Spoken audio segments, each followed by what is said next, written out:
It's Jeff and Will in the budroom. We're going to do second version of putting bees into a Warre Hive. And these frames are very similar at the top to the Langstroth. And this one's designed to have 8 frames. And as you can see, they're much shorter than the Langstroth. And they've got 2 sides without a bottom. And they've got starter strips. So what I've done is I've got 2 of these frames inside of my observation hive.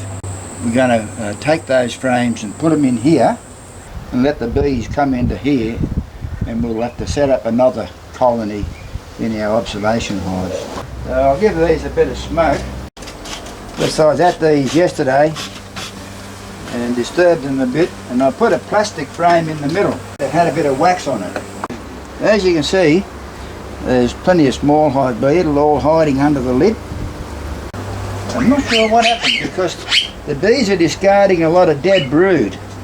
So whether I might have killed a lot of brood when I did the transfer. I took the middle frame out and replaced it with this frame with plastic foundation. You can see what I've done here with these Warre frames. You can see the 2 sides there, and I put a bit of wood across the top, and I tied it with a bit of garden tie. So I've got one on each side. This is why I'm taking the side off. I might have to remove this perspex.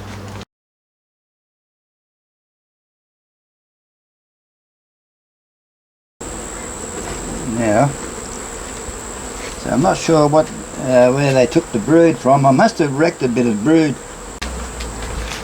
Just going to stand this up here. You can see the queen here, up on here, I see her. On the plastic foundation.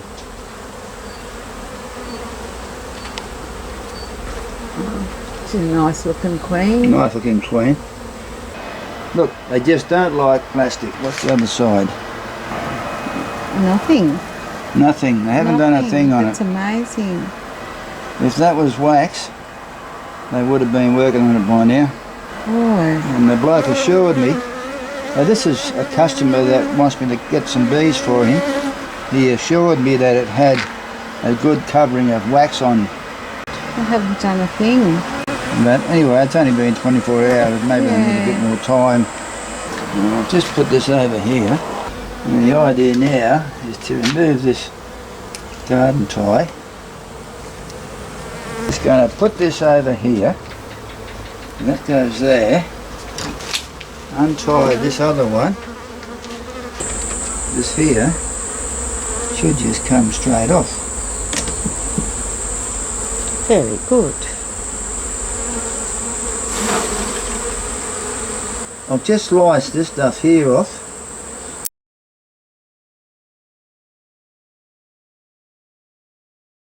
I really need the smoker. Nice white bees. Yeah, very nice white bees. So the lady's name is Chris. So if you're watching, Chris, g'day. I hope you enjoy these bees. Yeah, I like the idea of the wood on the sides. What do you mean? Oh, Makes it a bit better than having no sides, I think. It's a neat little setup, actually. It is, yeah, I like it. For someone who wanted to just have a bit of honey for themselves. And yeah, these go 4 or 5 stories high. Now just even these up, even up the space. And that's that. And what I'll do, remove this here away. Put this over here. So I've got some lemongrass oil here. I'm just going to dab a bit on the tops of these frames. Put a bit on the entrance here. This entrance is slightly higher than where it was before. So they're looking for the old entrance down here. yeah. So now the new entrance is up here. Okay. So I put the lemongrass oil there. See, one just landed on there straight away. Another one just, yeah. Now I put the lemongrass oil there. They're getting attracted. Right, now what I've got to do now is cut these bits off and attach them to that frame. And just putting these drawing pins on the top and bottom bar to make the zigzag to hold the burr comb. This is for our friend on the flow forum, Kirsten Redlich. I've got some rod binding here. I'm just going to weave that around. So I haven't tried this yet. This is our first time. Where'd you get this idea from? I saw it on the internet. Where else? Exactly. Now that one's around, push it in tight. Oh, that's easier than how we used to do it, isn't it? I think so. It looks like that might be where the small hive beetle damage was. See where it's been cut out there? Yeah. That might be where the small hive beetle did a bit of damage. You can see where. Did you cut it out? No. Oh, they've done it. Yeah, the beetle, when I rescued it. Yeah, and the bees have torn out all that brood. Wow. Oh, that's what you were saying. Yeah. Oh. Must have come out of that. That's the advantage of having a strong hive. So that's a little bit of honey we got. So it's always nice to get a bit of honey from out of your back veranda. You can see here where the beetle chewed a hole in there. See that hole in the wax? It's amazing. Yeah. Wow. So they're pretty vicious little things. So we're going to get some more of these drawing pins and do the same thing. So now we know I'll only cover this area here. That's a really neat idea, isn't it? Yeah. So I've got a couple of Cheerios on this video. We've got one to Kirsten and one to Chris. Hopefully that'll stay. Let's see if it stays in place. How's that? Look alright? Beautiful. So that's going to go in a hive very shortly. So you can see a lot of bees. When I came out, see bees going in the entrance. See that one there by its tail in the air fanning?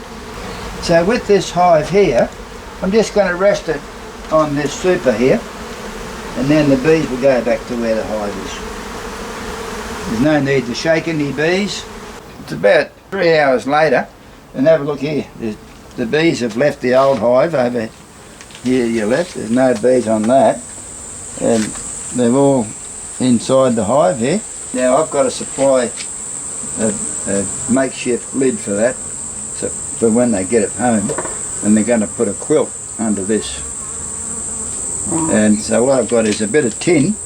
I'm just going to sit on top for the time being, and I'll have a look in a couple of days' time, see how things are going.